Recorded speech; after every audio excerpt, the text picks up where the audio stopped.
My name's Terry Kinsey, and my pronouns are he, him, and I'm on the board of the Unitarian Universalist Buddhist Fellowship. And it's really my pleasure to introduce David Loy to you, our guest speaker. David is a professor, a writer, and a Zen teacher in the Sanbo tradition of the Japanese Zen Buddhism. He's a prolific author whose essays and many books have been translated into many languages. His articles appear regularly in the pages of major Buddhist magazines, including Tricycle, Turning Wheel, Shambhala Sun, and Bodhidharma, as well as a variety of scholarly journals. He's on the board of editorial board and advisory boards of several journals and organizations. David lectures nationally and internationally on various topics, focusing primarily on the encounter between Buddhism and modernity, what each can learn from the other. He is especially concerned about social and ecological issues. A popular lecture is Healing Ecology, a Buddhist Perspective on the Ecological Crisis, which argues that there is an important parallel between what Buddhism says about our predicament and our collective predicament today in relationship to the rest of the biosphere. He also leads many meditation retreats. David is a professor of Buddhist and comparative philosophy. His bachelor's degree is from Carleton College in Northfield, Minnesota. He studied analytic philosophy at King's College University in London. His master's is from the University of Hawaii in Honolulu, and his PhD is from the National University of Singapore. In 2014, David received an honorary degree from Carleton College, his alma mater, during its 2014 commencement. In April 2016, David returned his honorary degree to that college to protest its decision by the Board of Trustees not to divest from fossil fuel companies. David is the founding member of the Rocky Mountain Ecodharma Center outside of Boulder, Colorado. He's married to Linda Goodhue, a professor of English literature and language, and they have a son, Mark. And David resides in Boulder, Colorado. We'll have David come up in just a few minutes. Florence? Well, also, my welcome. I'm Florence Kaplow. I am also on the board of the Unitarian Universalist Buddhist Fellowship. Those of us who have been here since Thursday night can attest to really extraordinary teachings, really mind-opening teachings from David Loy. And I'm so glad that we have some people joining us in person tonight, and I assume also online. So we have an entire online contingent to this convocation. These happen every couple of years, but it was supposed to happen in 2021. What do you think got in the way? We're so happy to be here now. It's our first convocation in the Midwest, but we now have the ability to share with people online as well. So if there's anybody you know who might be interested, you can send them a quick text, tell them that it's available online as well. Judy has the URL. I'm here to talk about Dana, and this is actually for both the people who are here for the weekend and for those of you who have come now. David was talking about the traditional understanding of Dana in terms of, Dana is a Pali word that means generosity. It's considered one of the foundational practices of Buddhism. And many Buddhist teachers really depend on generosity for their livelihood rather than charging for the teachings. And we offer an honorarium to David for coming here to be with us for this weekend. But when you consider what he's given to us, any honorarium pales in comparison. I don't even know how he still has a voice at the end of all this time. And so there's a couple of ways that you can do this. We're actually going to hand around a basket, so and we'll have other opportunities tomorrow as well, so you can put something in that basket if you want. Or a really easy way to do this is to go to his website, which is just davidloy.org, couldn't be easier, and there's a donate tab up at the top, and you can make a donation there. So please give as generously as you are able to, because we really want him to be able to continue to offer his teachings in the way that he does. And his many, many books, and I did notice he pretty much sold out the 100 or so books he brought with him. But he's got a few back there if any of our guests are interested, so you can take a look afterwards. And I think you said you might be able to sign people's books as well, if that's of interest. Anyway, with that, I think it's time to turn it over to David. Thank you.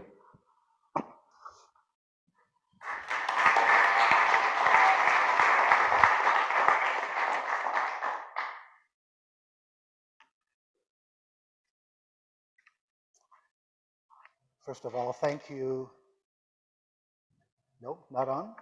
Not loud enough. Try again. Should be.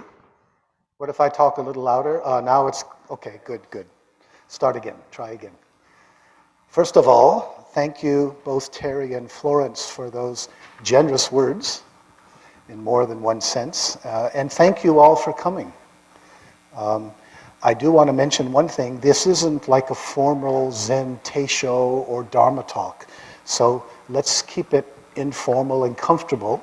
And if it helps, there are actually 3 bathrooms in the back of the hall. So as you need, please feel free. There's even water, plastic cups. So, this is not a formal event.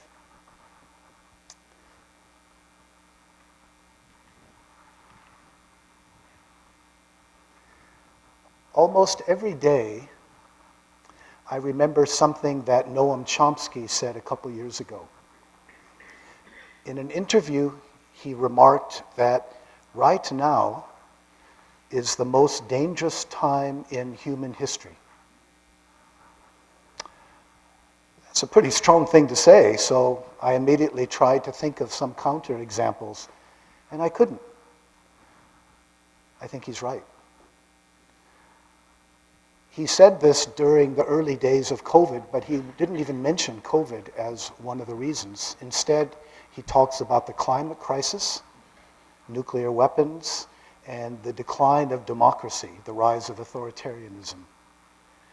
And actually, things are worse, I think, than he described. For example, although he talked about the climate crisis, he didn't talk at all about the larger ecological crisis, the problem with loss of biodiversity, pollutants, toxic pollutants in the air, water, earth, and our bodies, etc. He talked about nuclear weapons, and I kind of poo-pooed it 2.5 years ago. This was before Russia invaded Ukraine. I think we're all aware of the danger there now. And he talked about the decline of democracy before January 6th, that famous invasion of the Capitol. So he was onto something. And so the question for this evening is really, what does the Buddhist tradition have that may be able to help us cope with this very dangerous time? What should we do in this dangerous situation? I'm reminded of a couple short Zen mondo or stories, right? In one of them, the student asked the master, "What should we do when dangerous times come?" And the master replied, "Welcome." Yeah? Our path is not about avoiding dangerous times. On the contrary, you could say that when it's really difficult, dangerous, challenging time, that's often the opportunity to grow the most, right?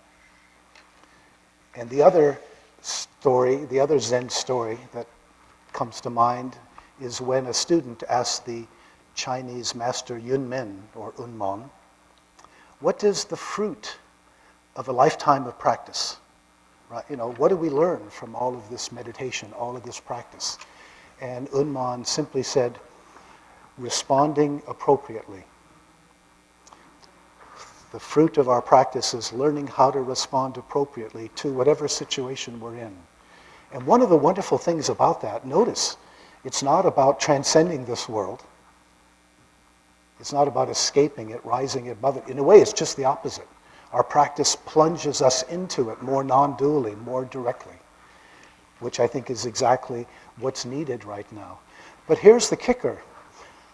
How do we respond appropriately to something so incredibly dangerous? To something that, many of us, I don't know what the proper language is, but it tends to freak us out, right? We tend to shrink back because we feel so overwhelmed by that. How do we possibly respond appropriately to something like that? What does Buddhism have to offer that can help us understand our situation and respond appropriately? One answer, and I think we need to take it seriously, is maybe nothing. Remembering, right? Buddhism originated in a very different time and place, Iron Age India, maybe 2,400 years ago. And at that time, the kind of crisis, the ecological crisis that we have right now, that certainly didn't exist. There's no Buddhist teachings, as far as I know, although I admit I haven't looked really, really hard, but I'm pretty sure there are no Buddhist teachings that talk about how to respond to the climate crisis, right? Nor would we expect them. That's just not the situation that the Buddha was responding to. They had their own problems at that time, and likewise in all the other Asian Buddhist cultures. But nonetheless, there are, within the Buddhist tradition, within the Buddhist teachings, there are a number of really important implications that we can tease out and that we can use to help us respond appropriately. And during this 3-day retreat or colloquium that we've had here, we've touched on a number of them. But what I would like to talk about this evening is the one that I think is by far the most important. The single most important thing that Buddhism has to offer to help us respond to this situation. And it's very simple. It's the new Bodhisattva path, or what some of us are calling the Eco-sattva path. And I say new because as I go along, you'll see that basically it's the Bodhisattva path, but with a little bit of change according to our situation, in particular according to the scale of the situation we're facing. So what I'd like to do today, this evening, is basically simply talk about 3 elements, 3 aspects, what to me are the single most important aspects of this new Bodhisattva or Eco-sattva path. But before I do that, let's do a quick reality check. Can everyone hear me okay? How's the sound? Not so, a lot of thumbs up, a couple, not loud enough? I can speak louder if that helps. Okay, great, I'll do that.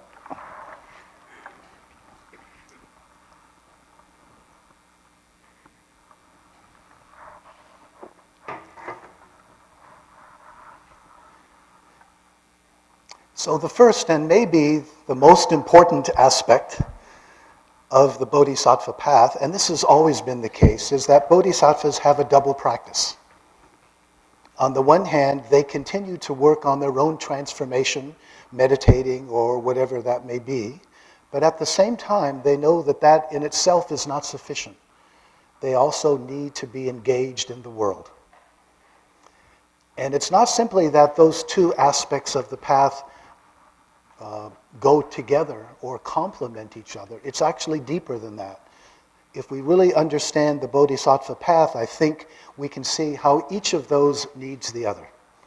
And the personal practice, the personal transformation will not mature sufficiently unless there's also the realization about the importance of this engagement.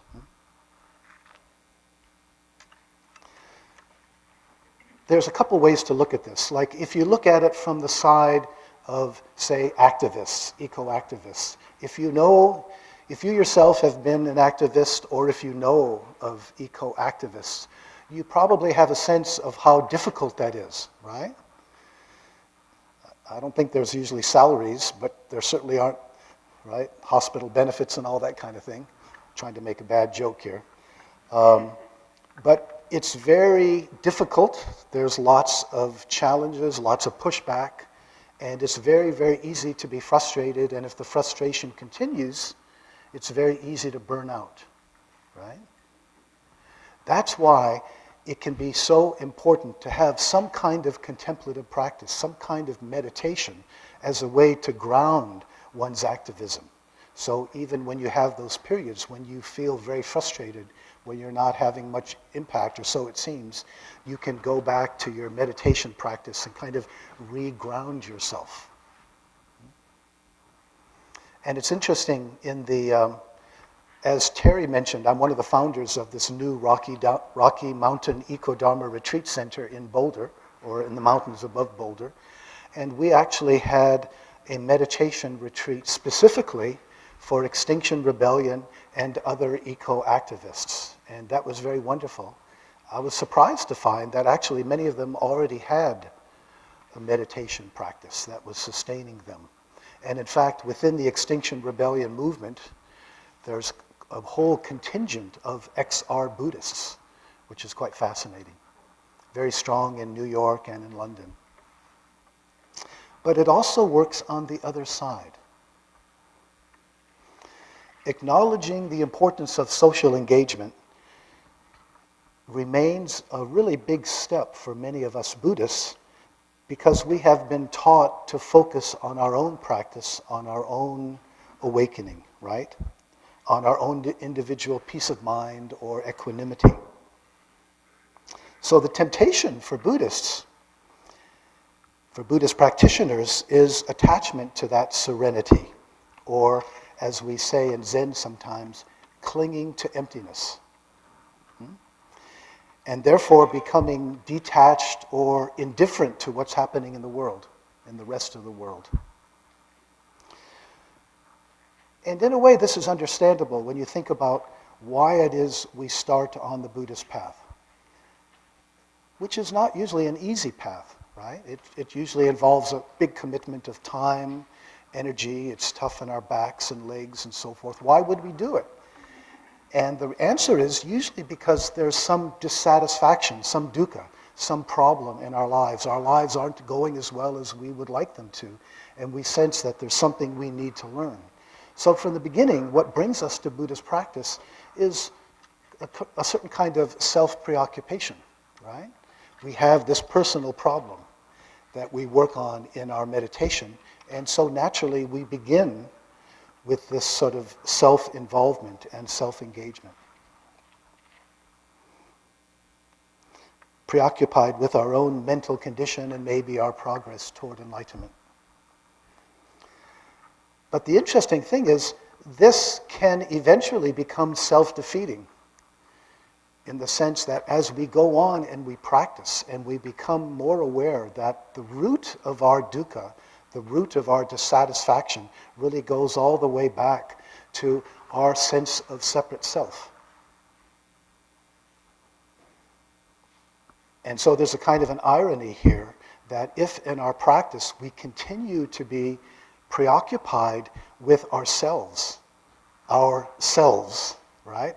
Our own condition, our own enlightenment, in a way what we end up doing is reinforcing the problem. That as we get more deeply into the practice, we begin to see through the delusion of a separate self, whose well-being is separate from the well-being of other people. So insofar as the deluded sense of a separate self is the fundamental problem, right, the anatta teaching, compassionate commitment to the well-being of others, to the well-being of everyone, to the well-being of the earth, this is an important part of the solution. Franz Kafka put this very well in a letter that he wrote when he said, "You can hold yourself back from the sufferings of the world. That is something that you are free to do. But perhaps your holding back is the one suffering you could avoid."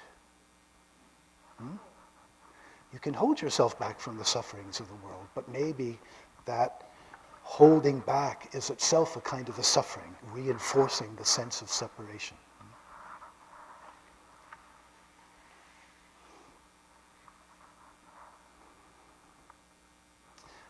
A friend once asked Gandhi, Mahatma Gandhi, he was living in a village at the time and serving the villagers as best he could. And so he asked him, "Why are you here? Are you being humanitarian?" And Gandhi replied, "I am actually here to serve no one but myself, to find my own self-realization through the service of these village folk, to these village folk." Interesting, the realization that serving them was also serving himself. There was also an Aboriginal woman who made the point to some visitors, "If you have come to liberate me, well, you can turn around and just go home again. But if you have come because you see that your liberation and mine are bound up together, well, let's see what we can do."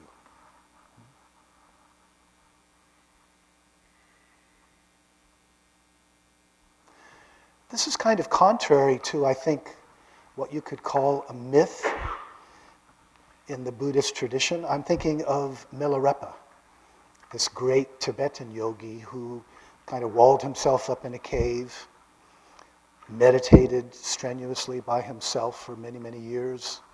Supposedly his skin turned green because he was living off wild nettles and all that.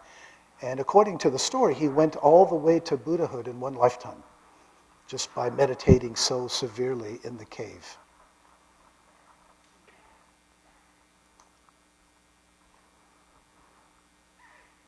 And this kind of fits along with this kind of romanticized idea of the bodhisattva too, that the bodhisattva is somebody who could go to nirvana, as it were, but they decide to stick around out of compassion in order to help the rest of us.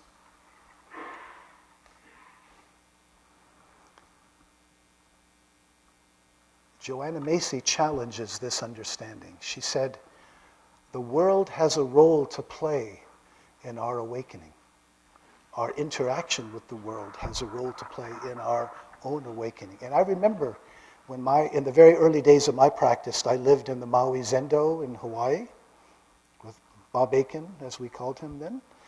And it was a pretty nice place to practice. You can imagine Hawaii. It was basically a bunch of long-haired hippies.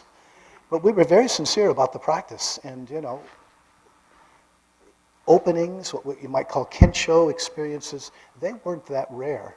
But I think what all of us found much more difficult, it's not that difficult to have some kind of opening, but how do you actually integrate that into how you actually live in the world? That's the challenge. How does it actually, how does it help us? It's like those deep-grained, self-preoccupied habits, they don't just disappear because you have an opening. They're still there. You've got to work on those and actually change how you relate to other people. Ram Dass liked to say to his students, "So, you think you're enlightened, huh? Well, go spend the holidays with your family." And we all laugh because we know what he's getting at, right? Yeah.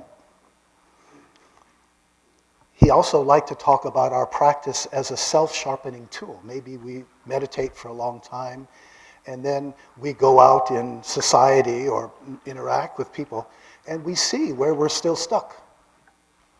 And that's a really important thing. And then we go back to our meditation hall, and we continue meditating, aware of where we have fallen short. And so there's this kind of dialectic back and forth. But you can see that from this angle, engagement with the world's problems is not therefore to be understood as a distraction from our personal spiritual practice, but in fact, it becomes an essential part of it, which is the point I'm trying to emphasize about our own personal practice and our own engagement with the world. You could say that the one who benefits most from the activity, the bodhisattva activity, is the bodhisattva herself or himself.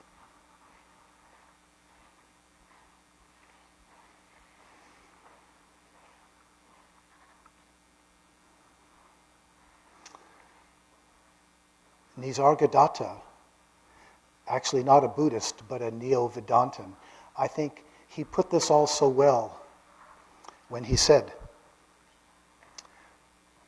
when I look inside and see that I am nothing, that's wisdom. When I look outside and see that I am everything, that's love. Between these two, my life flows. Beautiful. The two pillars of the Buddhist path, wisdom and love, or as we more commonly say, wisdom and compassion. And he shows the connection, right? The wisdom, realizing that there is no separate self inside that's separate from other people. But then the love, it's not a feeling, it's a way of being in the world.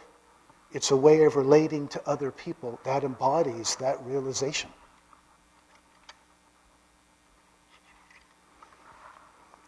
Bob Thurman likes to say, people are always talking about practice, practice, practice. What I want to know is, when is the performance? Yeah? The point being, action in the world is our performance, but also, you could say, practice in the sense of part of our process of personal transformation. As Kukai, or Kobo Daishi, the great Japanese teacher, put it, the real measure of our enlightenment is how we serve others.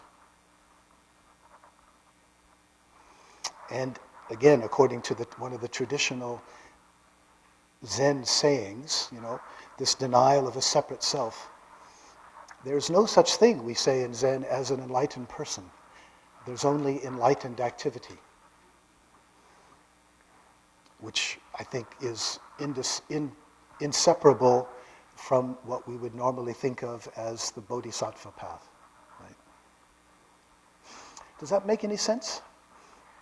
The importance, you could call it the non-duality of personal and the social engagement, personal transformation, the personal practice, and the engagement, which is basically part of our own personal practice, is the first point here.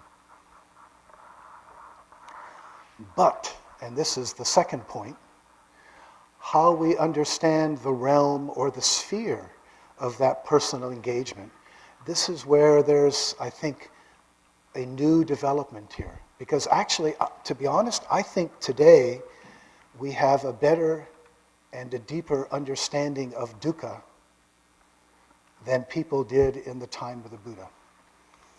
Maybe because dukkha has been taking new forms, right? Dukkha, of course, I think most of you, maybe all of you, are familiar with that term.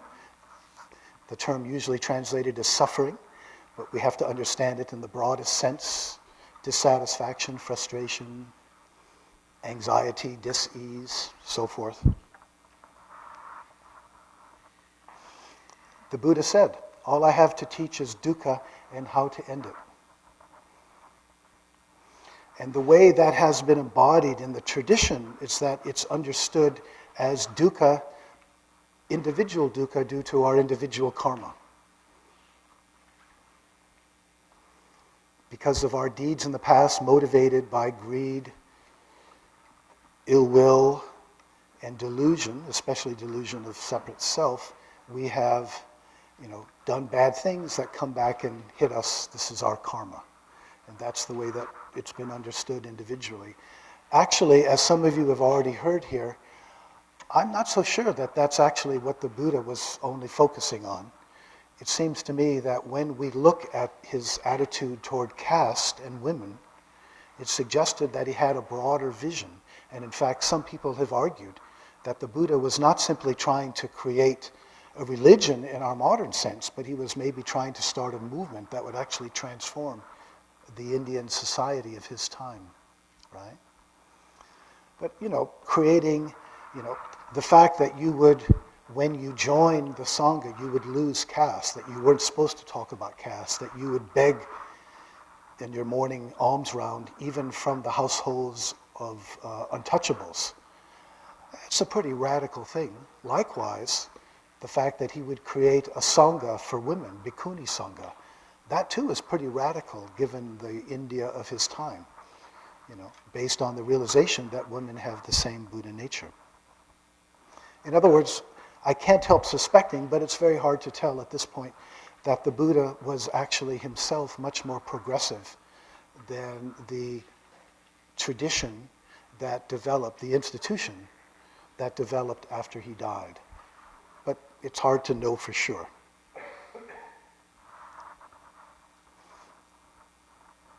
What is clear is that after he died, the Sangha, in order to survive and thrive, it wanted to be not only tolerated, but it wanted support from the kings. This was important. The kings, it's at the beginning, it's very small, it could easily be crushed. It wants support. And if you want to be supported by the powers that be, you better not challenge the powers that be, right? So in a way, the way Buddhism developed, it wasn't doing the kind of prophetic thing, but it was really focusing, it came to focus very much on individual practice for individual awakening, focusing on our own individual greed, ill will, delusion, and the individual karma that created, right?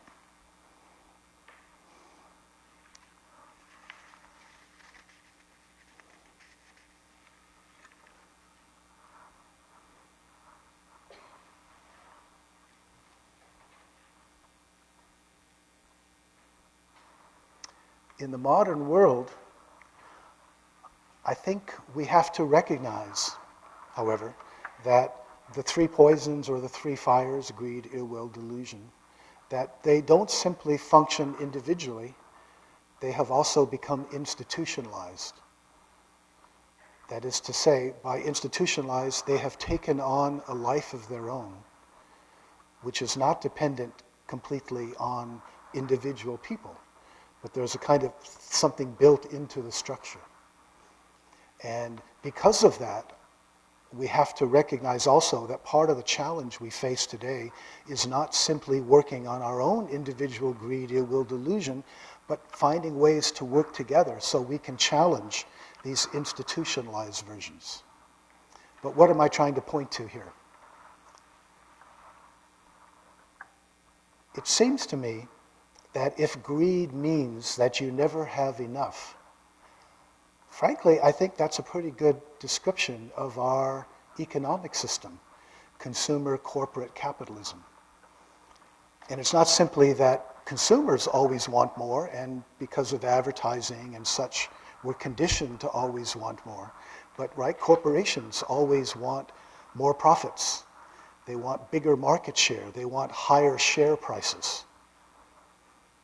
Doesn't matter how much profit you're making, it's really never high enough. We want it to continue. And in fact, the way the economic system works, if it doesn't continue growing, it tends to collapse or cause a real problem. So that's my question, that's my challenge. Can we understand that as institutionalized greed? Again, this idea of institutionalization taking on a life of its own. Supposing you have a CEO of a fossil fuel corporation. I'm going to call him a he because it's probably a he, right? Supposing the CEO wakes up one day and he's had a kind of enlightenment experience and he's realized that, oh my goodness, fossil fuel emissions are destroying the atmosphere. We have to convert as quickly as possible to renewable sources of energy. Great, right? But what's he going to do? If the changes that he tries to make are going to seriously impact profits, what's going to happen to him? he ain't going to last very long, right? This is my point about institutionalization, that it's not simply dependent on particular people, it's the way that the corporation is structured. It's owned by its stockholders. The responsibility is return on value to the stockholders. And if any particular person isn't playing their role within that, they're going to be kicked out and replaced by somebody else who will. Greed has been institutionalized. What about institutionalized ill will? I think there's a number of things we could point to, but the one that stands out most of all for me is our militarism. We don't like to think about this, but the United States is by far the most militarized society in human history. And my father was career Navy, so I don't say that lightly. In fact, although we get so preoccupied with like China or Russia's military, we spend on our military now, if you really include everything, it's probably, sorry.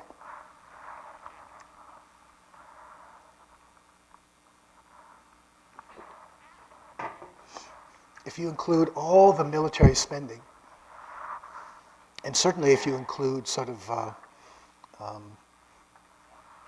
national security, we spend well over $1 trillion a year, which is like the equivalent of the next 7 or 8 nations in the world, their military spending. We need to reflect on that. What does it mean? I mean, we rationalize it, I think, by looking and becoming scared by something like, by a country, by China, but there's no way that they match up. The last thing they want is a hot war with the United States, because they would be crushed. Although the fact that they also have nuclear weapons is no small thing, right? But any conventional war, they would be wiped out, as would any other nation in the world. And there's another problem here too. If you have this incredibly powerful military that you spend so much money on, you've got to use it once in a while. And the list of countries that the US has bombed and or invaded since World War II is very long.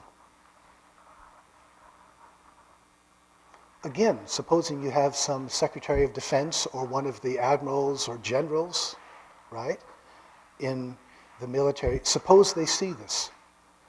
What are they going to do? Well, in the first place, they probably won't get promoted to that level in the first place. But it's not as though they're going to be able to sort of shift this huge thing. It has taken on a life of its own. And for one thing, there are very few, if any, congressmen or senators that are going to talk the way that I'm talking, because, you know, calling for reductions in the military is, in most cases, a recipe for defeat at the next election, right? Again, it's taken on a life of its own. And what about the third poison, institutionalized delusion? Can anyone think of any examples of that?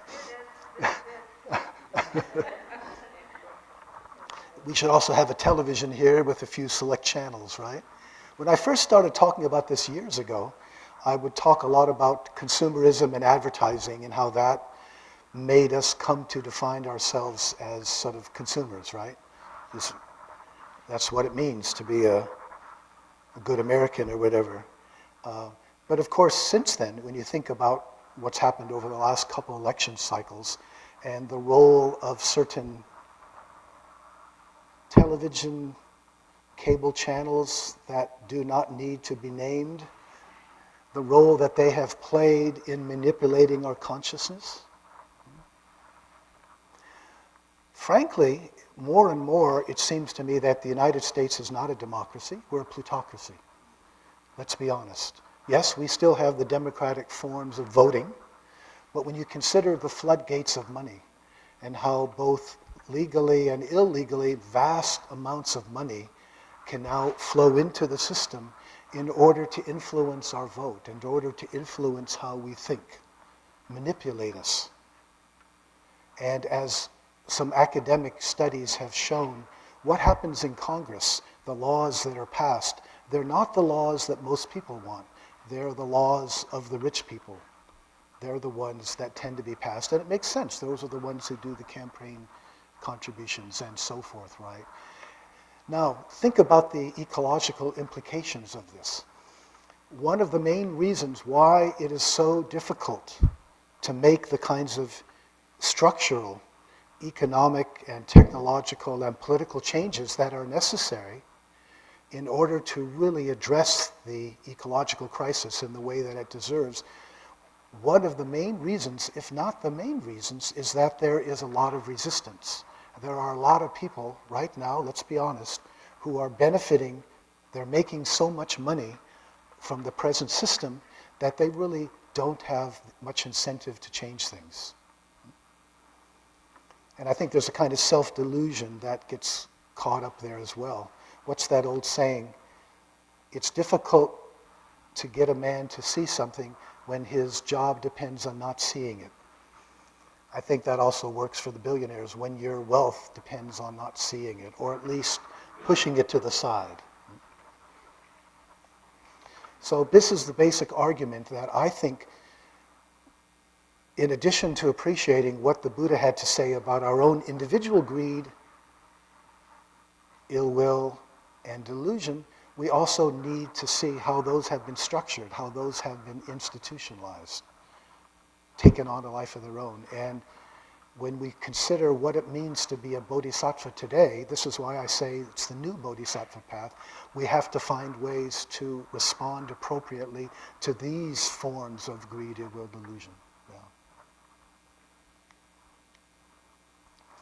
From what I can tell, over the last generation or so of Buddhism in the US, I think we generally have become a lot better in terms of social engagement on the individual level. I'm thinking of things like helping homeless people, hospice work, prison dharma, that sort of thing. I think it's now pretty much accepted that this is a good thing for Buddhists to do. So you could say that we have become much better at pulling drowning people out of the river. But what we're not much better in is really asking, well, why are there so many more people drowning in the river? Who or what is pushing them in upstream, right? And this is where we have to look at the institutional sides, which is kind of tricky for Buddhism since we're always being told, let go of concepts, right?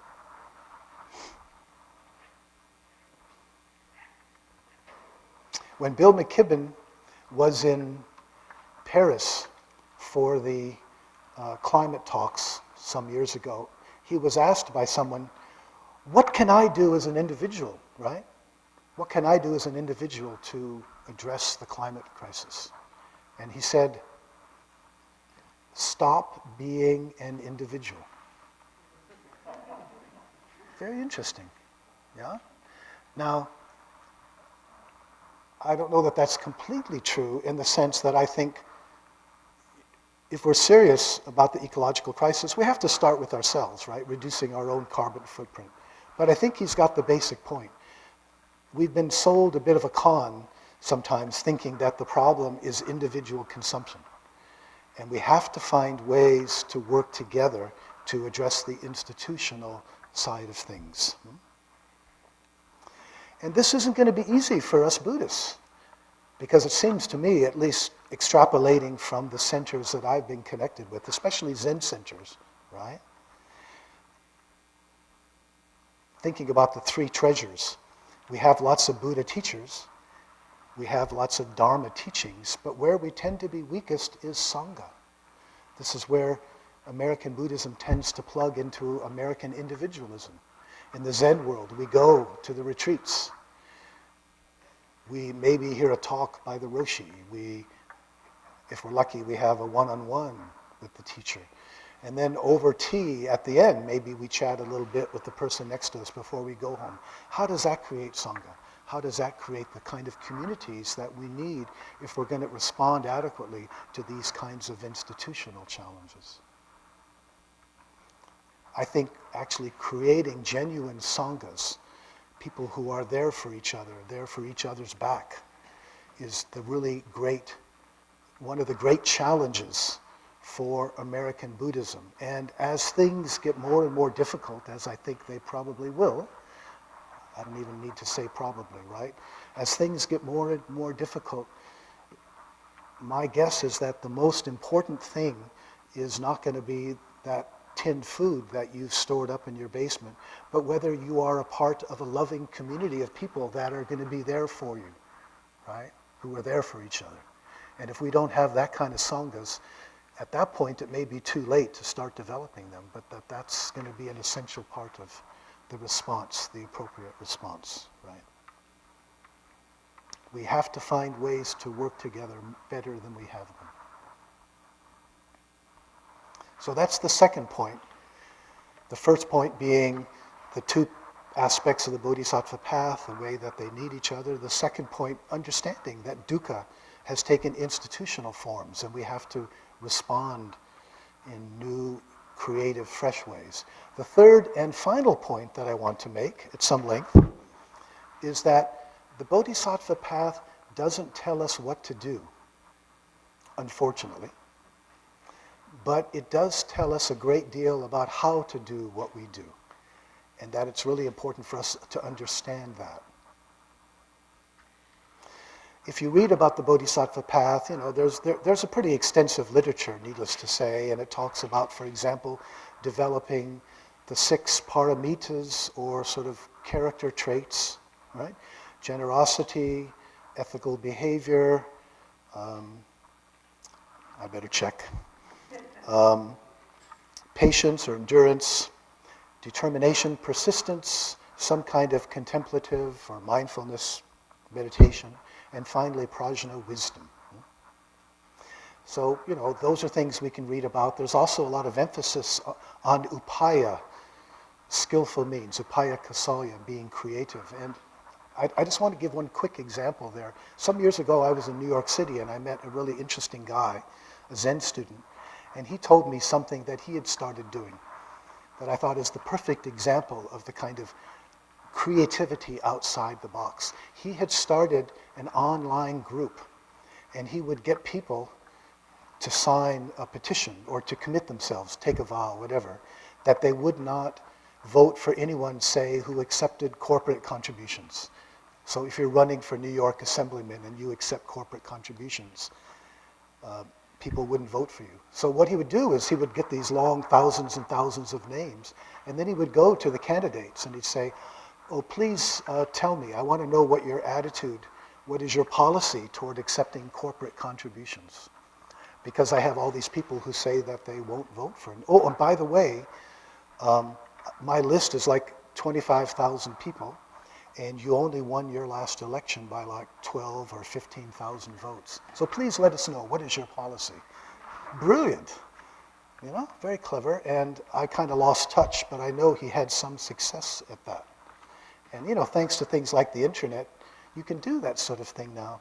And even, it's so clever, because even if they would say accept corporate contributions at the last moment, you could zap out an email to 25,000 people on your list at the last moment, and the person will lose those voters. So that's really an example of the kind of creativity that I think we need here.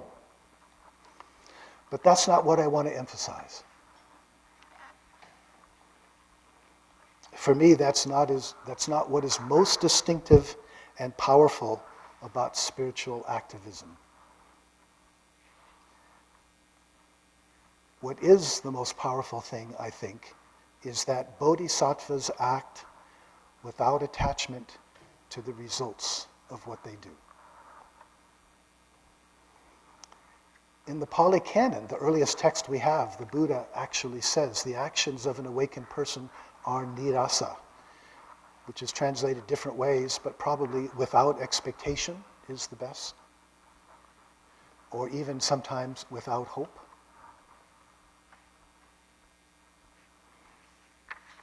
You find the same sort of thing in the Tibetan Lojong teaching. which offers a classic formulation of this: abandon any hope or expectation of fruition. Don't caught up in how you will be in the future, stay in the present. Which of course is what our meditation encourages us to do, right? And this isn't only Buddhist. You find this in other traditions. For example, most obviously in the Bhagavad Gita, the most important text for Hindus probably. That text offers different yogas, different paths to God. And one of them is what's called karma yoga. The word karma literally means action. So karma yoga is action yoga. It means the path of work. And what's distinctive about that, though, is work, again, without attachment to the results. As the Gita says, your right is to the work, never to the fruits. But here's the problem. How does that actually fit in with the importance of social and ecological activism, where results are important? The danger is that this teaching can be misunderstood, especially because of the way that Buddhism from the beginning emphasizes intention, motivation. And so you might think, oh, it doesn't matter if what I do makes any difference. The only thing that's important is the purity of my motivation, right? And if that's the way we understand it, nothing is ever going to get done. So what I want to do for the rest of my talk is sort of unpack this, because I think this is such a powerful teaching, so essential, and so, if I may use the word, enlightening in terms of how it can help us engage in social and ecological action. So let me unpack it a little bit.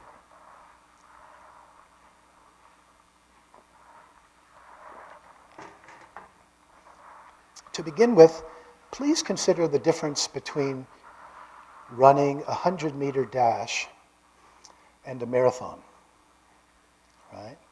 Now, a 100-meter dash, you really don't have time to think about anything else except getting to the other end as quickly as possible. But has anyone ever tried to run a marathon that way?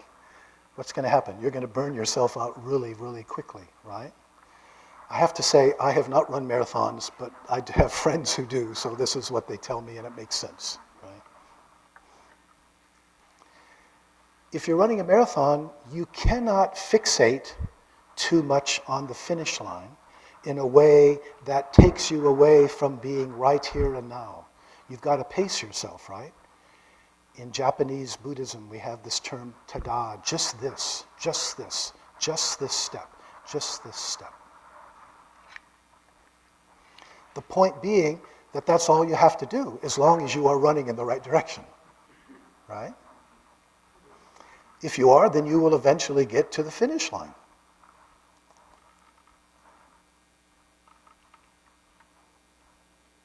You are approaching the goal because you are doing what you need to do right here and now.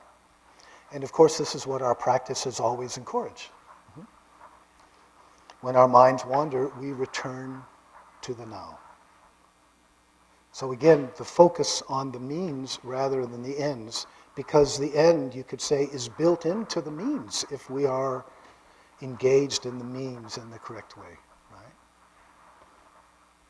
But there's much more to say.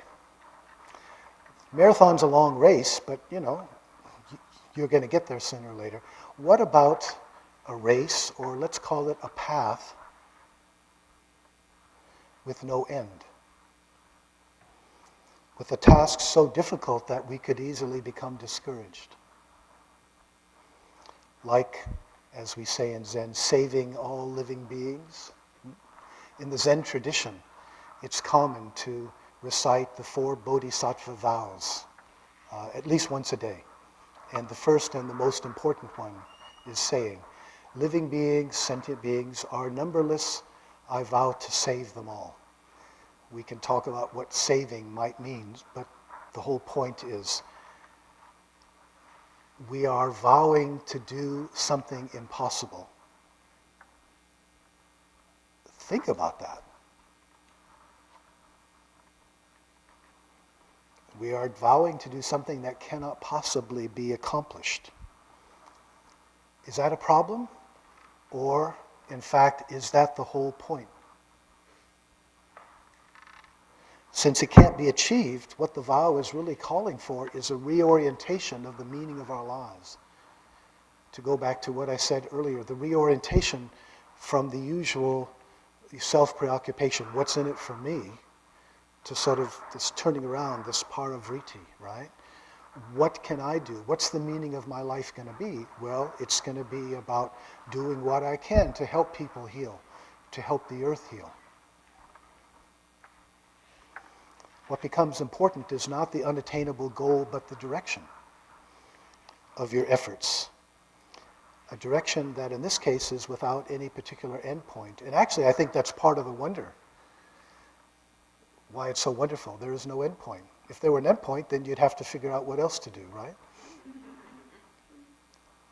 What does that imply about how we respond to the ecological crisis? Well, someone who has volunteered for a job that's literally impossible, that is to say, a bodhisattva, is not going to be intimidated by challenges that sometimes feel overwhelming or even hopeless. What we're talking about is a new way of being in the world, a new orientation.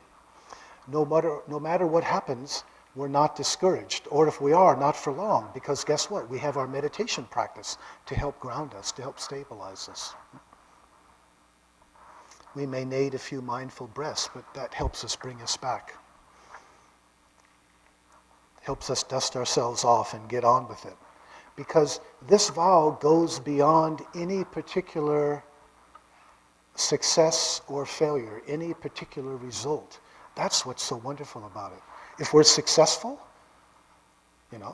oh, I'm done now, Well, no. There's an infinite number of things to do. We're successful, great. Let's see what the next thing is. Or we're not successful, well, guess what? We try again. Maybe we try in a different way, or maybe we realize that way isn't going to work. But there's the continual commitment to do what we can based on the realization of our non-duality. That our own individual well-being is not separate from the well-being of others and the well-being of the earth. And the important point, it seems to me, is that this is not a burden. This is not a hassle. This is the way that we want to live when we see through the delusion of a separate self and its separate well-being. This is the way we want to live. We don't want to do anything else. It becomes our passion. And it becomes our joy.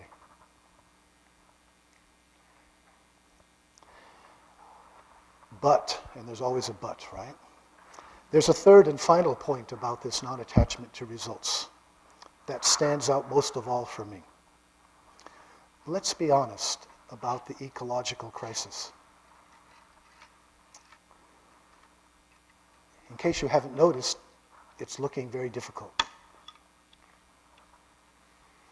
There's the very real possibility that our efforts might be in vain. Privately, and sometimes publicly, you have an increasing number of climate scientists saying, we have passed tipping points or we're so close to them. They're becoming pessimistic.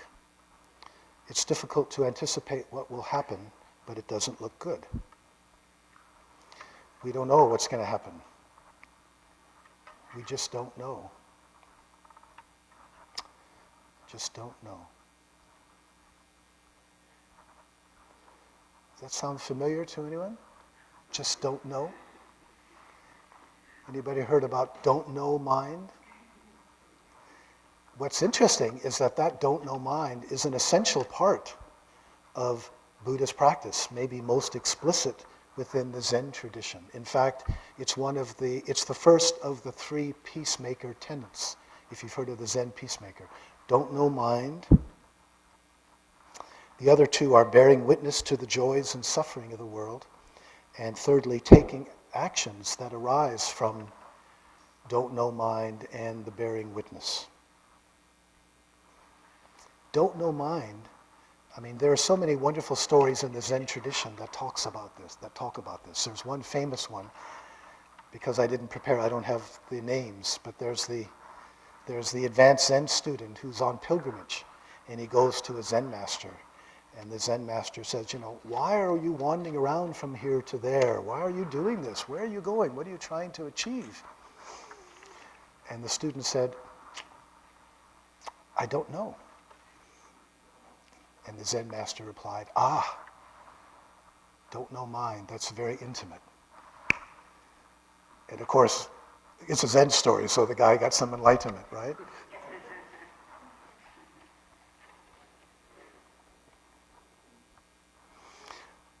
Roshi Egyoku Nakai describes don't know mind as a flash of openness or a sudden shift to being present in the moment, in which we open up to the place before anything arises, a place of emptiness and profound silence. In other words, the idea of don't know mind, it's not like being intentionally ignorant, but it means a certain non-attachment to our usual ways of understanding, being sort of open.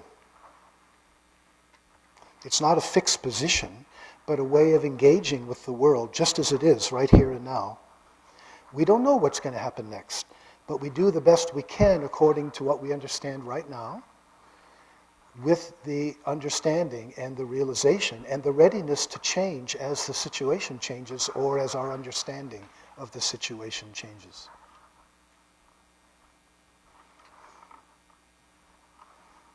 One of our great poets, Wendell Berry, said, this is a little poem by him, "The real work." I think some of you know it, yeah? It may be that when we no longer know what to do, we have come to our real work. And that when we no longer know which way to go, we have come to our real journey. The mind that is not baffled is not employed. The impeded stream is the one that sings. The impeded stream, the blocked stream, is the one that burbles, makes noise.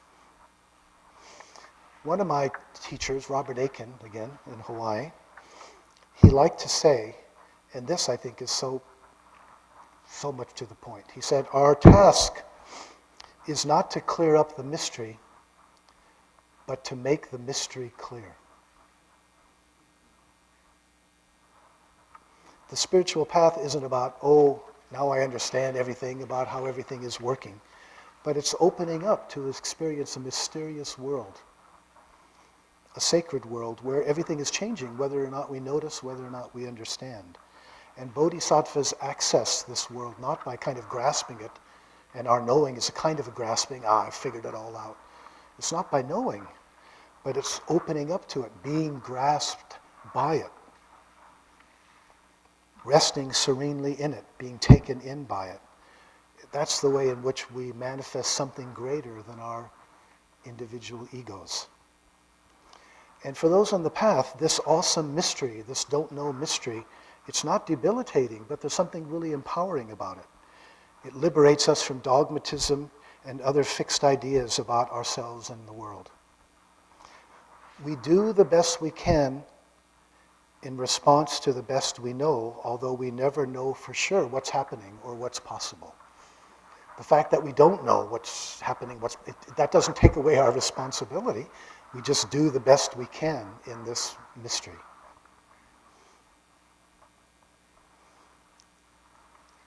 I think it's worth mentioning that I'm not talking about being optimistic here. Optimism, pessimism, really good examples of what you might call bipolar thinking. How easily one turns into the other. My favorite definition of a pessimist is someone who has had to live with an optimist. Yeah? How easy it is to bounce back and forth between them.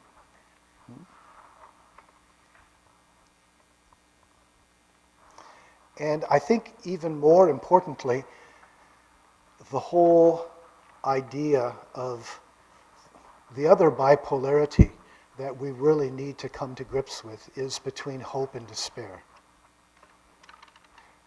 Hope and despair, that's another bipolar pair. And a kind of a head trip about the future, right? I made the point yesterday, I think, how the problem with bipolar thinking is that the meaning of each is the negation of the other, that each depends upon the other. You could say that if you're activated by hope for the future, the shadow of that always kind of haunts it, is despair, the fear, the underbelly, as it were.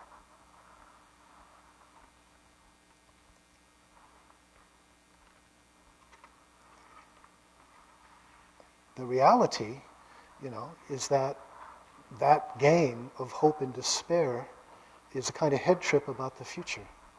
And bodhisattvas are actually motivated by something different. And I know there's going to be some resistance to this, but please consider. Joanna Macy, who ironically, one of her last books, maybe her last book, it's called Active Hope. But she says something very profound about this hope. Quote, "I find that assuring people there's hope, including myself, is not all that useful. In Buddhism, there is no word for hope." Well, there's a lot of Buddhist languages, I'm not so sure, but her point is clear. If you look at the Buddhist literature, I'm not aware of any Buddhist text, any Buddhist teacher that talks about hope. Notice the contrast with, say, Christianity. Paul, faith, hope, and charity, right? Hope is really important in Christianity. Buddhists aren't talking that way. Anyway, to continue what she says, to be hopeful would be viewed as a distraction from what's at hand. It takes you out of the present moment and into conjecture. I think all we can really affirm is where we want to put our attention. We have a choice. Do we want to give up and surrender to the great unraveling? Or do we want to join those who are working for a livable future? Since the outcome is uncertain, we have to enjoy doing something exhilarating and useful without knowing for sure if it's going to work out. It's not dependent on hope. I also like the way Václav Havel, the former president of the Czech Republic, what he said about hope. It's not the conviction that something will turn out well, but the certainty that something is worth doing, regardless of how it turns out. Avoiding hope as a way of avoiding getting caught up in that duality of hope-despair, that kind of head trip. Wendell Berry again. Quote, "We don't have the right to ask whether we're going to succeed or not. The only question we have the right to ask is, what's the right thing to do? What does this earth require of us if we want to continue to live on it?"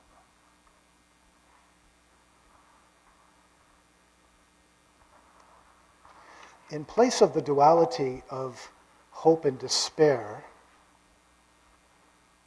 what I think is really important is to experience and to share our grief for what is happening right here and now. And again, that's not a head trip, the future, but it's something we feel, and often it's in a very bodily way.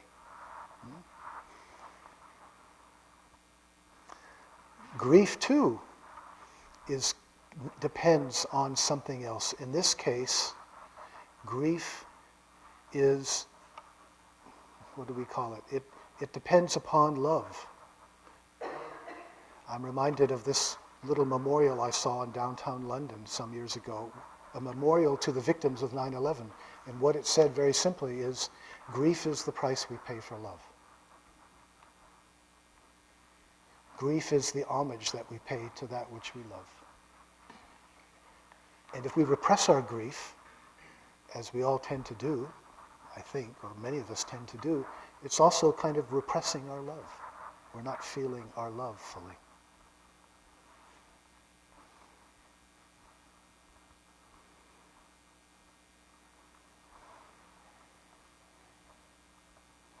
So in the Ecodharma retreats that we have at the Ecodharma Center, one of the really important, in fact, for many people, the highlight of the whole retreat is having spent several days together, practicing mostly outside.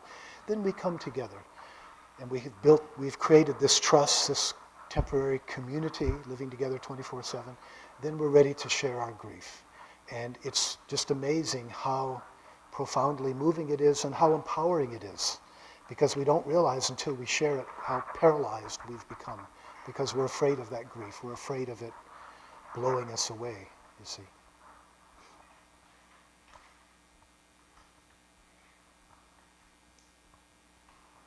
Any Tolkien fans here, Lord of the Rings?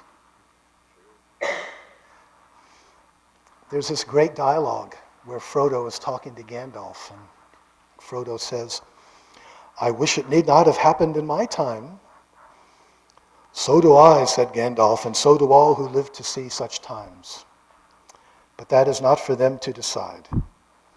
All we have to decide is what to do with the time that is given us."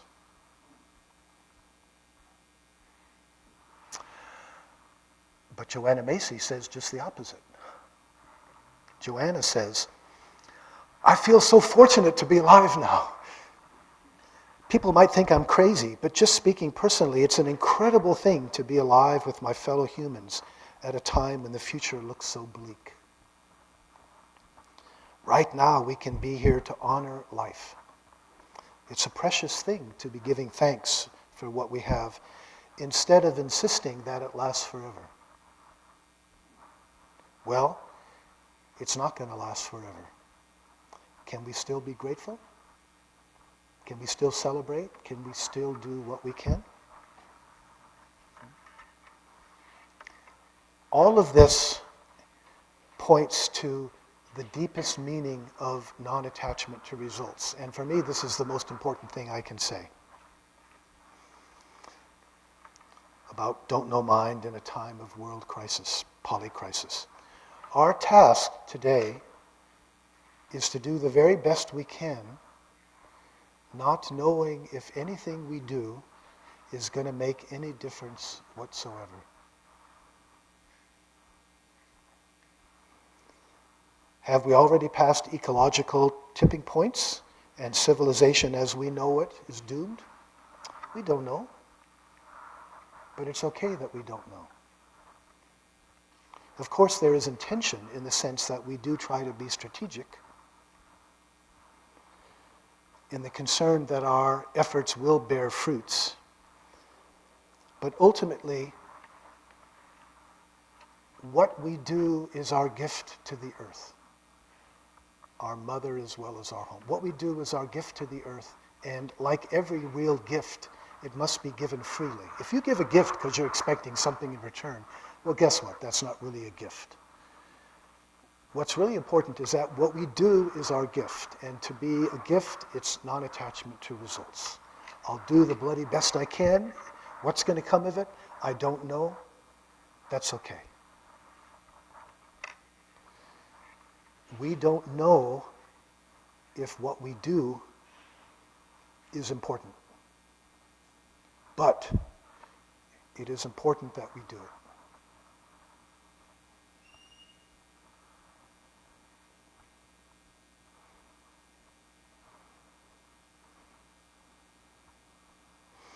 There's a famous Jewish saying by Rabbi Tarfon, "Don't be daunted by the enormity of the world's grief. Act justly now, love mercy now, walk humbly now. It's not your responsibility to finish the work of Tikkun Olam, right? Saving, healing the world. But you are not free to desist from it either." That's the attitude. Reminding us that what we're talking about is not something simply Buddhist. It's something profoundly spiritual that pervades many traditions. Now, of course, to act without attachment to results, let's be honest, that's difficult. And maybe none of us can actually be perfect in that. And that's okay. We're not challenged to be perfect here, but to do the very best we can. And here's the other deal. We have, we try the best we can, it doesn't happen, or something bad happens and we feel bad. Well, guess what? We have this wonderful practice, meditation. We can feel bad for a while, but we have this wonderful practice that can keep us from getting stuck there, you see? That's part of that dialectic. Yes, naturally we're going to feel bad. It's okay to feel bad when something bad happens, but we don't want to wallow in that and get stuck there. We have to be able to move on. And that's what our meditation practice can help us do.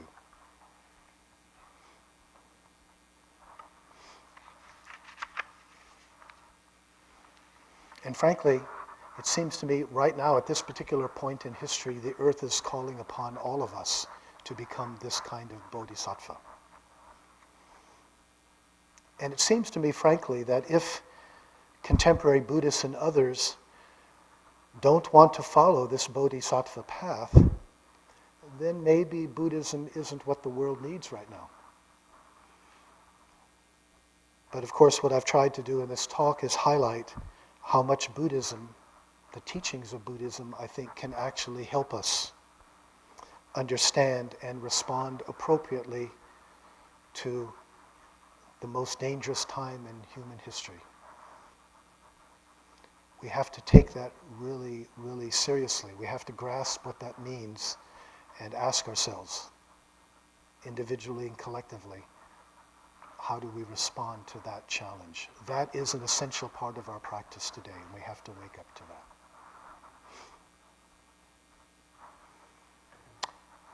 Thank you very much for listening.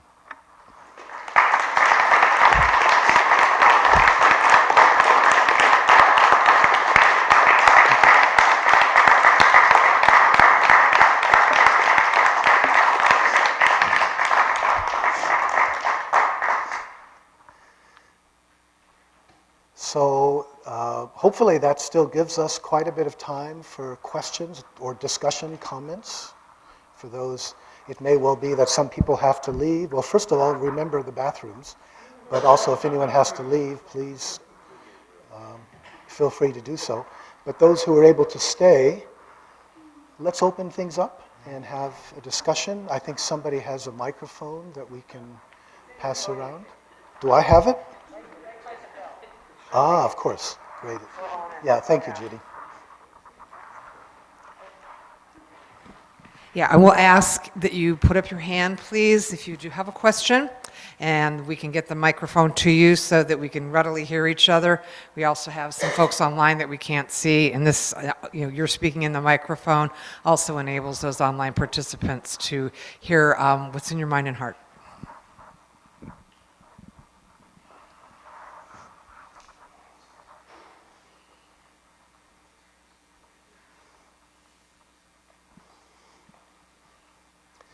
Was it all so clear? It doesn't have to be a question, like we said. It can just be a comment or, a follow-up in some way, an application. Whatever seems to fit into this sort of thing. Okay, I'll start here.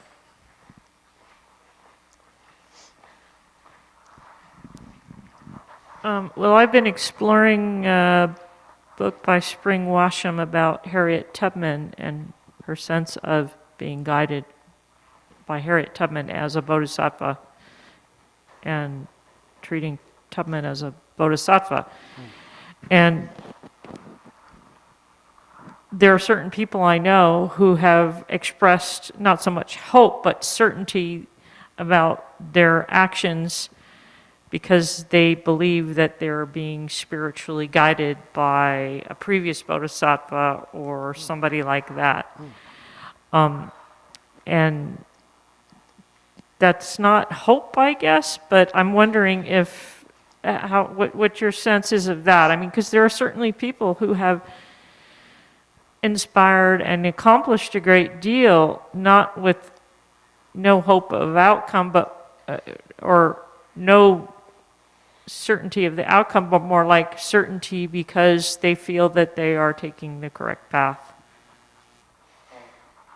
Yeah, it seems to me the issue of hope is a very, I don't know what, complicated or subtle one. Because as I said, Joanna Macy has all those things to say about hope isn't part of Buddhism, it's not something that really helps us. And yet she also wrote this long book, which I highly recommend, called Active Hope.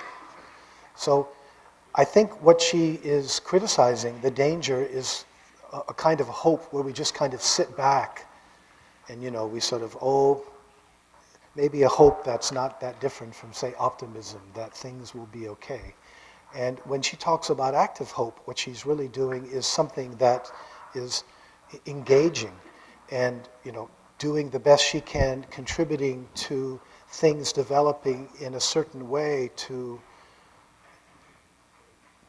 create a certain way of being. How do I say this? There is a sense of hope in the sense of we can be motivated to work in a certain kind of way, in a certain direction, to do what we can to make something happen. And that's the sense in which I think hope is necessary. The problem is with a kind of a hope that's more kind of passive. And especially when we get caught up in this duality of hope and despair. Because, the problematic thing of hope is if our hope is a way of denying despair, and if we end up kind of bouncing from one to the other, that's where it becomes kind of problematical. So hope in the sense of having a particular vision of how we would like things to move, I think that's important, especially insofar as we're doing what we can to embody and to bring that vision to life. But then the other thing that's essential with that is don't know mind, and especially non-attachment to results. If you hope too strongly, that's going to get in the way of the non-attachment and really create a problem. Whereas, we can still work as well as we can in a certain direction, but also acknowledge that our ability to make that happen is very limited, and we have to accept the frustrations that come along with that. Does that make any sense? I've kind of talked around it. Well, it seems to me like Just a second. part of it might be the difference between an expectation that a particular action will have a particular result as opposed to more of a hope or an expectation that if you keep at it for 50 years or 100 years or whatever, the outcome can be reached. Maybe. Yeah. That's the challenge.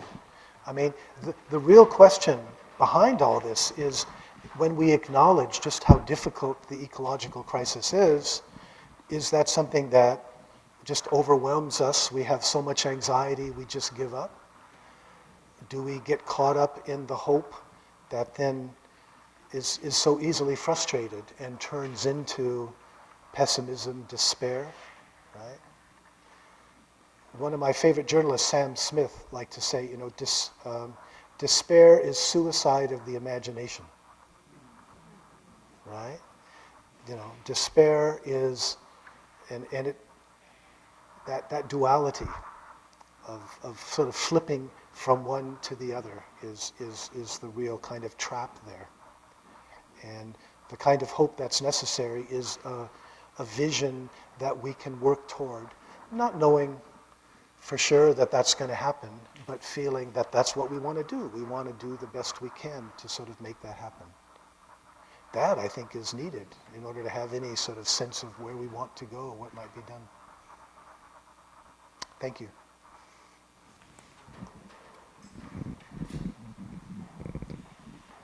Could you talk some more about the rituals for dealing with the grief that people at the Eco Center felt? Because that seems to me to be a really important point.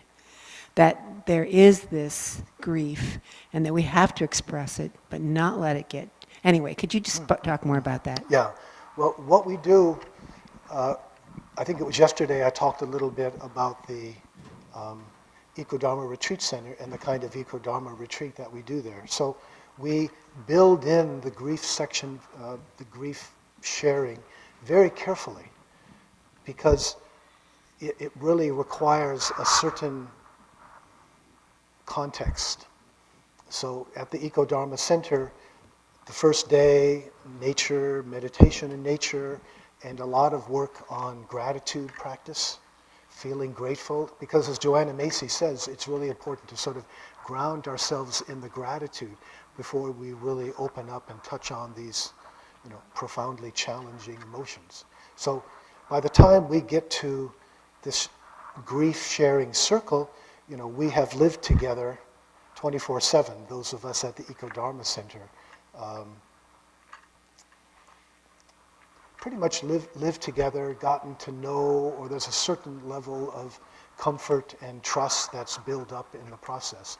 And it's only then, on I think the third or the fourth day, that then we're ready to have this ritual. And it's basically Joanna's Macy ritual, if anyone is familiar with her work. We've adapted it. And it's not only grief, but there's various items in the center of a circle, and one of them represents grief, another one fear, another one anger, another one confusion. Those are like the four main, as I remember. And people, in their own time, they come up and they'll grab one of these items and they'll stand up and they'll share what they are feeling. And it's incredibly powerful, incredibly powerful. Because of course the sharing, once a few people have done it, it helps the other people open up. And we do it together in this context of trust, you see. I really find it hard to imagine how well it could work just by oneself, just feeling your grief, how that would blow us away, and we wouldn't know how to deal with it. But if we can actually share it and the others are feeling it, that seems to make such a difference. And then, as I said before, there's something incredibly empowering about that, in the sense that there's something that's been repressed that we're able to share, and by sharing it, there's a real healing, a collective kind of healing. And then the interesting thing that goes on in terms of the retreat is that right after that, people go out on a 2-day, 2-night solo. They're by themselves in the natural world with their tent and their sleeping bag, and we encourage them not to have an agenda, but just to kind of open up to what the natural world where they're staying has to offer. What does the tree have to say to you, the stream, the wildflowers, the birds, whatever. And sharing the grief is very raw. That really in and of itself opens us up. And then we go out in the natural world and it creates a context where something very powerful can happen in terms of our relationship with the non-human world. Yeah. So that's the way it seems to work for us. Yeah. Question up here. Thank you for the way that you presented the Bodhisattva ideal as instead a path that is actually very easy to express and understand, and maybe more difficult to walk, but as a path that's accessible and not an ideal that is somehow attained at the end of great practice after enlightenment, when you get a chance to renounce rebirth, I think in my early years of Zen practice, probably a lot of people are like this. This mystery of enlightenment obsesses you, and you are trying your best to follow the practices and the path and relate to a teacher. And at a certain point, I think that the question becomes less for those of us who are not going to complete the koan curriculum, or not going to become monastics, or but are going to continue to live our lives as Buddhists in the world, what would you do if you were enlightened? What would you do next? Where would you go? What would be the most important thing for you to do? And I think in many respects your talk today answered that question in a lot of ways in response to dealing with the part that I can play in responding to the climate crisis, and in the everyday teachings way that you approach that, not knowing and understanding that you're part of something much bigger and not doing it for results. That's what I carried away tonight, and I'm very grateful for that. And thank you, well, for those words, but also for touching on this, this story or this myth about the Bodhisattva, I mean, the way it's embodied in the tradition, a couple different ways are the celestial bodhisattvas like Kuan Yin or Avalokiteshvara, and then in the Zen tradition, of course, and others were encouraged to become bodhisattvas. But there's this whole mythic side to it, that I think you were pointing to, that we don't have to appreciate it as some sort of out there, but bringing it back down to earth. What is the challenge for us, given who we are right here and now? What does it mean to be a bodhisattva? And I'm reminded again of that remark by Joseph Campbell, how important it is not to take metaphors or symbols literally, We can get caught up in the particulars of that story, especially the idea that bodhisattvas are really very spiritually advanced people on the cusp of full enlightenment, which means they won't be reborn. And out of their great compassion, they decide to stick around and help the... I think that's missing the point, really. I think we really need to see the bodhisattva path in this kind of very down-to-earth way as something that we can do. In fact, not only that we can do, but in a way we have to do, that it becomes an essential part of our own practice. We're still, I think, so, at some level, it's still so hard to avoid the kind of duality that I certainly grew up with in my practice, where, meditation practice, working for enlightenment, whatever, is one thing, and any kind of social engagement is a distraction from that. And I think that's the great duality, that's the great delusion that we all have to sort of look at in ourselves and see how that's just got it all mixed up. That at this point in history, what it means to be a practitioner means also to be engaged in the healing of the earth. And that healing is an essential part of our own healing, both individually and collectively. And if we miss that, we're missing the whole point, I think. I think Florence in the back and a couple of people in the back. Is it possible that there is harm done by, I'm thinking of the first bodhisattva vows about those numberless sentient beings and vowing to save them? I must say the history and the body count for attempting to save anybody except oneself is extraordinarily high. And I've never been able to honestly take that vow because even if I can't save somebody, I can meet someone, but I can only meet one or two people at a time. So my honest response is I cannot take that vow. My question to you is, what are the risks of trying to save somebody else, let alone all of them? Well, we could get into a discussion what it actually means to save somebody. In the Zen tradition, there's a couple different ways to look at that. But I think your fundamental point is very important.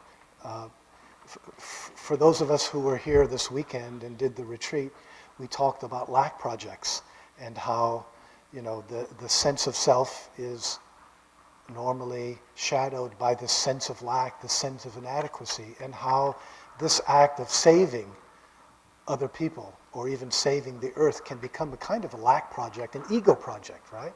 My guess is most of us know somebody who has some of this, if it's not us ourselves, actually, right? Sort of the ego right? This is in the process. I'm reinforcing my ego. I'm reminded, by the way, of a lovely little cartoon I have, which says simply, "The earth doesn't want to be saved. It wants to be loved." That's how you save it. I think, yeah, you know. And so the contrast between the bodhisattva activity as an ego trip versus the love that one feels for the earth. You know, remember Nisargadatta. When I look inside, I realize I'm nothing is wisdom. When I look outside and realize that everyone is love. So is what we do motivated by love, or is it still an ego trip? And it can, of course, it can be both. And the reality is, for most of us, maybe it's not going to be 100% one way or the other. But as part of our practice, we're working to, you know, get a handle, let go of our sense of self, and open up to that love which is there. And that's essential to the real bodhisattva path. Which is why it's not a sacrifice, you see. It's like, if we open up to that love, it's just what we naturally want to do. It's not a burden. It's not some hassle placed upon us. It's like, how do we want to live our lives? What's going to be the focus of our lives if we see through the delusion that my well-being is somehow well-being separate from your well-being? So, yeah. Saving, not so much. Saving. The earth wants to be loved. Yeah, thank you. Florence in the back and also up in front, yeah.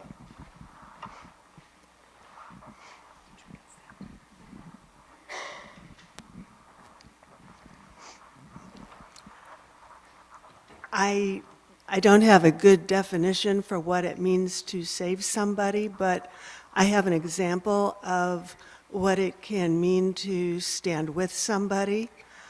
So I am from Des Moines, Iowa, First Unitarian Church. Every year we hold a Trans Lives Festival, and this year we had 750 people attend. And it was a way of trying to show love and support in a state which is rapidly passing laws that discriminate against LGBTQ people, and especially in terms of denying what is defined as the standard of care by the pediatricians to trans youth, denying medical care to trans youth. And we did what we could in terms of voting against it and in contacting legislatures, but it passed.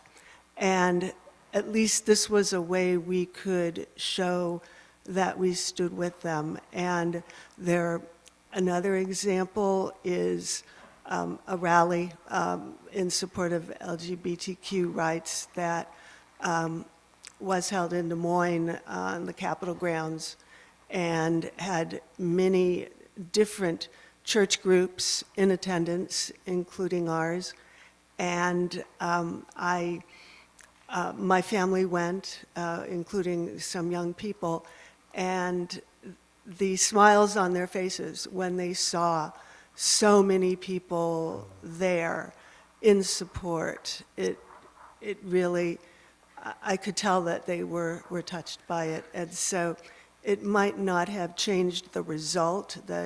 What I consider very poor legislation was passed, but at least it did something to show love and caring for some people that are being persecuted across our country. So, thank you. Thank you for that, and thank you for also reminding us. You know, so much of my talk, the implicit is this general statement about the earth and the healing of the earth and the biosphere. And, you know, like Chomsky's pointing out, we have a poly crisis, and when it comes to things like the ecological crisis, it's very much connected with the situation of people of color, the poor people. I mean, the ecological crisis and social justice crisis are very much interconnected, which is easy to sort of overlook, you know, when we look at all the, you know, sort of white privilege, white supremacy. I mean, the fact of our own situation, in many ways, we're much more protected from the ecological crisis than so many other people are. And it's just really so important to keep reminding ourselves of that interconnectedness, that there are also human social justice issues that are reflected and aspects of the ecological issue. Thank you. I think we have a question from Florence in the back, and then I think we have a hand up online after Florence. I just wanted to put in a little plug for despair. I think it's really important to acknowledge. So as a teen, I read a lot about both American history and also what we were facing even at that time in the 70s and early 80s.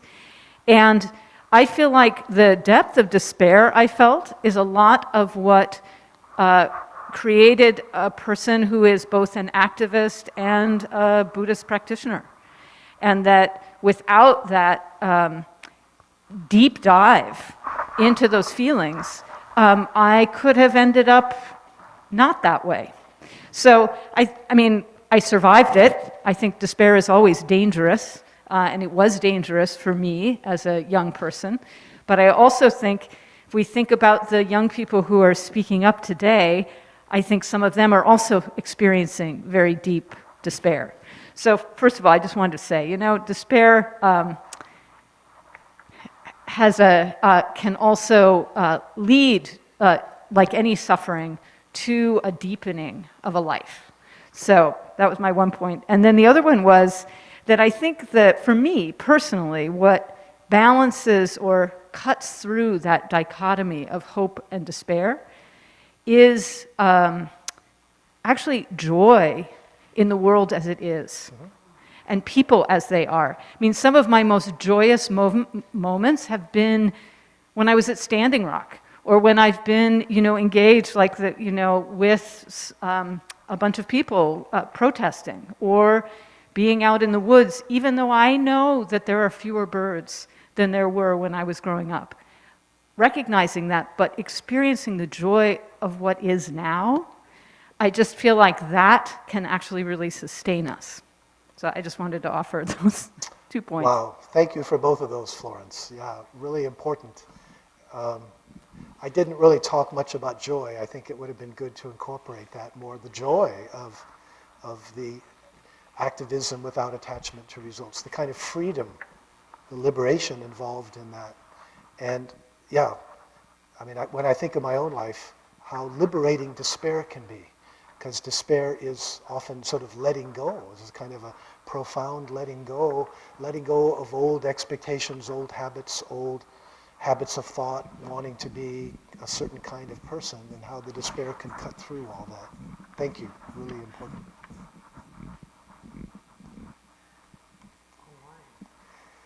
We've been together quite a while. Is there any comment online? Online person? Yeah.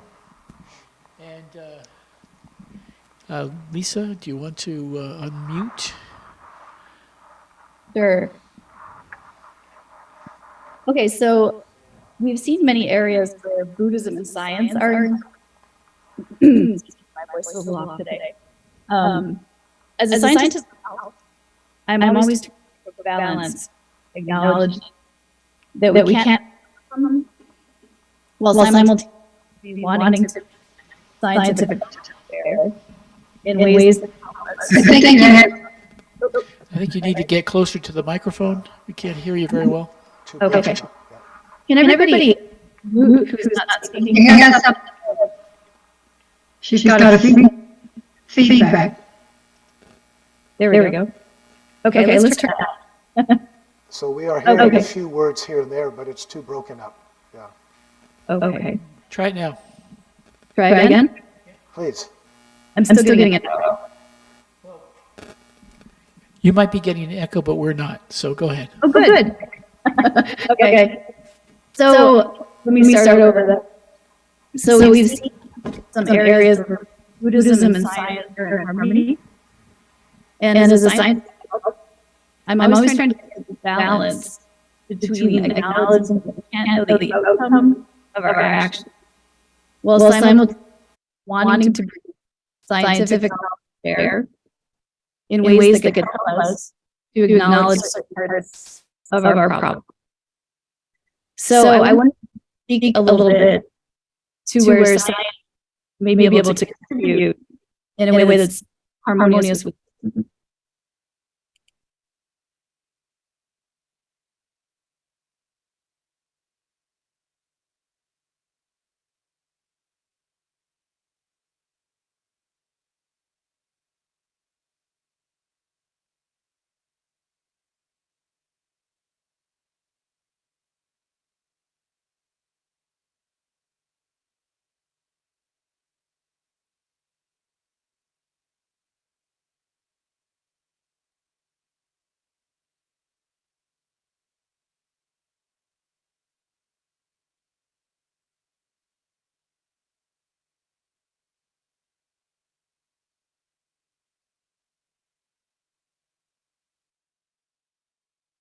Practice groups.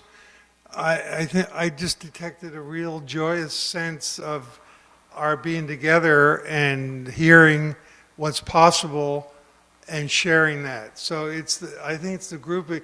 I think you have to do the oath yourself, but the activity of the group makes it a joyous occasion, whatever happens. You can always have potlucks.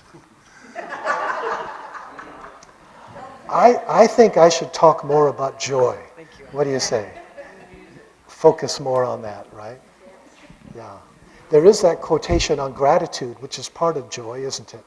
That wonderful quotation by Brother Steindl Rast, who said, we're not grateful because we're happy because we're grateful. I love it. And, cultivating that gratitude for what we have is, I think, an essential part of joy. Who is the teacher out on the West Coast, Spirit Rock, who teaches an online course on awakening joy? So, and a very important part of that is gratitude, right? Cultivating gratitude. And we have to realize that's a real kind of against the stream, because we live in a culture that does everything it can to convince us not to be grateful, right? We're constantly being compared with others. Think about online stuff. But the whole advertising is to persuade us that whatever we have isn't enough and we need more. So, there's a really strong element in the culture that militates against joy. And I think being joyful is itself a revolutionary or a kind of liberatory act. So I will incorporate that more into what I say about the Bodhisattva path. Thank you. Is Lisa ready?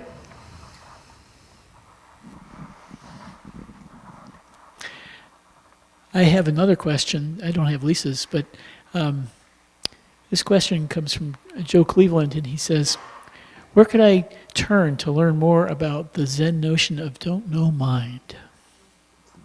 Where do I turn to learn more about the don't know mind? Yeah. Probably the best place would be some of Bernie Glassman's books. What do you think? And, initially you could go online and do a search for Zen peacemakers, but also Bernie published several books which are in a way classics of social engagement. So that would be the first place that I would look. I think he emphasizes it more than anyone else I know these days. I have Lisa's question finally. Yes, Lisa, would love to have you type it in your chat. I'm sorry, I couldn't hear that. Oh, okay then. So I'm wondering if maybe our time together is coming to an end. We've been sitting for quite a while. And I know, interestingly, it's easier for me to stand up here and talk. There's something very energetic about that. Much harder for you to sit there for so long and just listen. I know that, so maybe I'll do what my wife is always telling me to do and shut up. And maybe we can express our gratitude for coming together in the way that we have. And yeah, it's wonderful. Thank you, David. Thank you. Thank you all. Yeah, let's give ourselves applause for sitting. And yeah, gratitude applause for David.